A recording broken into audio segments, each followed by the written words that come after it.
This week on Africa Weekly, we meet the barefoot South African poacher-turned-conservationist campaigning for an end to rhino poaching. And we travel to Nigeria, where the online tourism agency business is booming in a country with immense yet underexploited tourism potential. But first, a summary of the stories that made the headlines this week. A stream of mourners paid their respects to the former UN Secretary-General Kofi Annan as his body lay in state at the capital of his native Ghana. Nobel Peace Laureate Annan, who was the world body's first leader from sub-Saharan Africa, died last month at the age of 80 after a short illness. Yeah, this man is a man of our nation. He has done a great impact for our nation and the world. And what I have learned from this man is, he say, whether you are black or you are white, we all belong to one human races. The diplomat's body was flown back from his home in Switzerland on Monday, ahead of a state funeral and private burial in Accra on Thursday. South Sudan's President Salva Kiir and rebel leader Riek Machar signed a much-anticipated peace deal on Wednesday to end a conflict that began in 2013 and quickly spiraled into a regional crisis. The deal marks the latest attempt to end 5 years of a vicious civil war that's torn the world's youngest nation apart. 2 land border crossings between Ethiopia and Eritrea were reopened on Tuesday for the first time in 20 years, a historic moment marked by ceremonies attended by the presidents of both countries. The Islamic State group claimed responsibility for Monday's suicide attack on the headquarters of Libya's National Oil Corporation, which killed 2 employees and wounded 10 others. According to a statement by the extremist group, 3 attackers died in the assault on the NOC, which it claimed was a legitimate target that funds the war on the Mujahideen, or holy warriors. At least 25 people have died of cholera and typhoid in Zimbabwe's capital Harare since last week, out of over 2,000 cases reported. Health Minister Obadiah Moyo said the outbreak of the source has been identified and measures are being put into place to contain it. The leader of South Africa's radical opposition EFF party has vowed that his supporters will seize more unoccupied land to put pressure on the government to redistribute land to black people. Julius Malema, head of the anti-capitalist Economic Freedom Fighters Party, warned that poor, young South Africans felt abandoned by the country's post-apartheid politics since the end of white minority rule in 1994.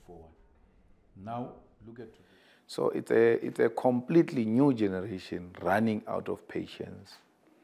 And the formation of the EFF came at the right time, because then it was able to harness all these energies together and direct them into a formation of a party that will agitate for economic struggle. And at the center of that economic struggle is the expropriation of land without compensation.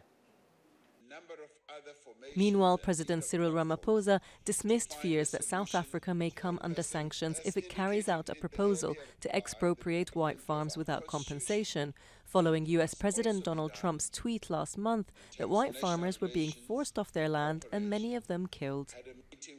This process that we have embarked on should become an orderly process. It should become a process that will be underpinned by a rule of law.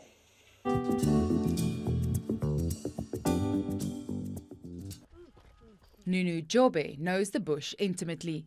He was an antelope poacher in his youth and now as a ranger at the Hluhluwe Mfolozi Park in South Africa's KwaZulu-Natal province, he is using his skills to protect wildlife, including rhino.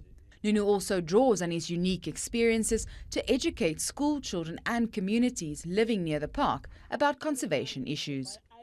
Most of the guests of which are like international or white people, and it's always more like in English. And so I said, it's unfair for people, local people, because they don't get a chance, like to see what is inside. At the other hand, what are we expecting from them if they don't know what a rhino is? And I was a poacher before, but now I'm a conservationist.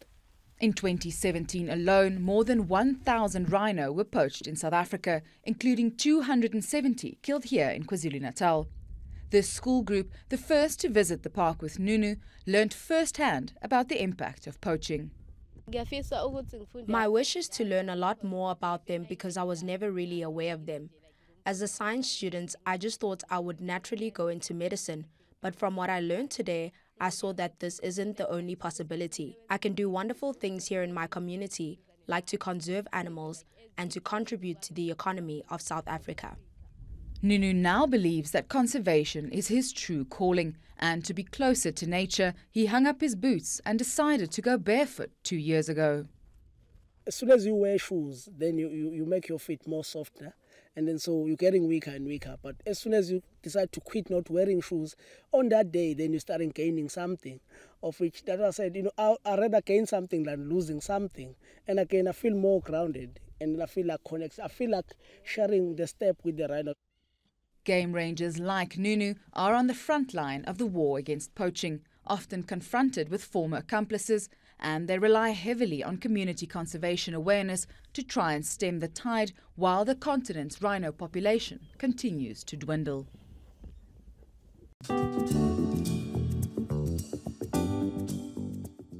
After a journey by bus of more than 8 hours and a climb of nearly 700 steps, this group of young tourists from Lagos is finally enjoying the view in Idanre, 400 kilometers south of their bustling megacity home. Tour guide Chiamaka organized this tour for some of her 40,000 Instagram followers. And on this trip, it's all about sharing the moment.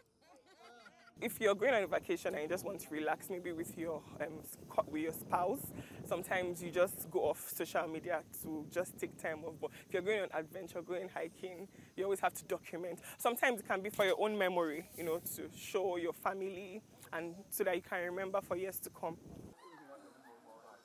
The buzz around Chiamaka's photos and her tours is good news for the Nigerian tourism industry, which is enjoying a boom, especially online. With many natural and historical sites, the country has an immense tourism potential that is relatively untapped. I've always enjoyed doing tourism, and I'm actually very privileged to have been able to travel outside of Nigeria to do tourism. But I always was curious as to why I didn't do tourism in Nigeria. So when I saw this on social media, the Social Prefect tours, I was very excited for the opportunity. But poor road conditions, lack of infrastructure, and concern over security remain significant obstacles. For this journalist focused on tourism, Nigeria could become a must-see global destination if the government were to invest in this still emerging industry. We have a long way to go within tourism in Nigeria, but then I feel like with the young people like I, who are exploring more and sharing more of that information, in the next 10 years, Nigeria would be able to compete with more of the like South Africa and who actually, or Kenya, and they spend so much money in pushing tourism for their country. It will take a while before tourists from across the world join these budding hikers. So in the meantime, these lucky few can enjoy Nigeria's wide open spaces and take more selfies.